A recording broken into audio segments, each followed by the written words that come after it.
මගේ හිටපු බිරිඳ උපේක්ෂා ස්වර්ණමාලි සම්බන්ධව මම දැක්ක වීඩියෝස් කීපයක් ෂෙයා වෙනවා. එයාට බැනලා කැත ළමයෙක්ගේ අම්මා කෙනෙක් වෙන්න කැමති නැහැ කියලා. මේ ලක්ෂානිගේ සන්තෝෂම දවස. ලක්ෂානිගේ සන්තෝෂම දවස මේ පබානෝන ආපු දවස මම වීඩියෝ එකක් ගහන්නේ. අනේ අයියෝ මට ආයෙත් ලක්ෂානිගේ අම්මව අඳුරගෙන ගොඩ කට්ටියක් ඉන්නේ. මේ ඉන්නේ ලක්ෂානිගේ අම්මා. දැන් පැටලෙන්නේ. වීඩියෝ එකේ රොබි කොන්දේ ලස්සනයි. යයි යන්න. කෑ ගැහුවොත් ආටයි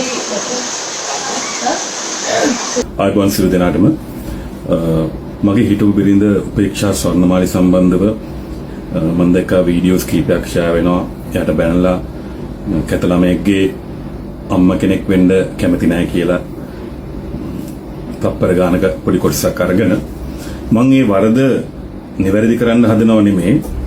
නමුත් එතෙන්දී එයා කියන්න උත්සාහ කරේ දක්ෂ දරුවෙක් යම්කිසි ටෙලිනාට්‍යයකට සම්බන්ධ වෙලා ඒ දරුවගේ අම්මා වෙන්න ලැබීම සතුටක් කියන එක තමයි මම හිතන්නේ එයා කියන්න හැදුවේ. ඒ අතරතුරේදී මේ කතාවත් කියවලා තියෙනවා. නමුත් ඒ කෑල්ල විතරක් අරගෙන උපේක්ෂට ගොඩක් දෝෂාරෝපණ එල්ල කරනවා. සහ මගේ දරුවා දනුජිට මම හිතන්නේ උපේක්ෂාව මම දන්නවා. මම බැඳලා හිටියා. අපි වෙන් වෙලා ඉන්නේ. අපි හිටියේ කාලෙදි සෑම දරුවෙකුටම එක වගේ සලපු කෙනෙක් තමයි උපේක්ෂා කියන්නේ. මොකද මම මේක දන්නවා. ඔය මම ෂෙයා කරපු වීඩියෝ එක මහනුවරින් ඇතුල් ප්‍රදේශයකට යන්න තිබ්බ ගොඩක් ඇතුළට. ඒ විශේෂ අවශ්‍යතා තියෙන දරුවෙක්ගේ තාත්තා කෙනෙක් මට කතා කරා. ඒ දරුවා ගොඩක් මේ උපේක්ෂාට කැමති ආදරේ. ඒ දරුවට මෙයාව බලන්න ඕනේ. පුළුවන් නම් එක්කන් ඉන්න පුළුවන්ද කියලා. ඉතින් මම කිව්වා මම උත්සාහයක් දරන්නම් කියලා. ඒ දරුවා අද ජීවිතුන් අතර නැහැ. රෝගාතුර වෙලා මේ දරුවා නැති වෙලා තියෙන්නේ. අපි දනුජීපදිලා අවුරුද්දක්වත් නැහැ මං හිතන්නේ. ජූනි 26 යාගේ බර්ත්ඩේ එක දවසක උපේක්ෂා මගෙන් ඉල්ලුව එකම දෙයයි. එයාට ඒ දරුවා බලන්න යන්න පුළුවන් නම් එයාව එක්කන් යන්න කියලා.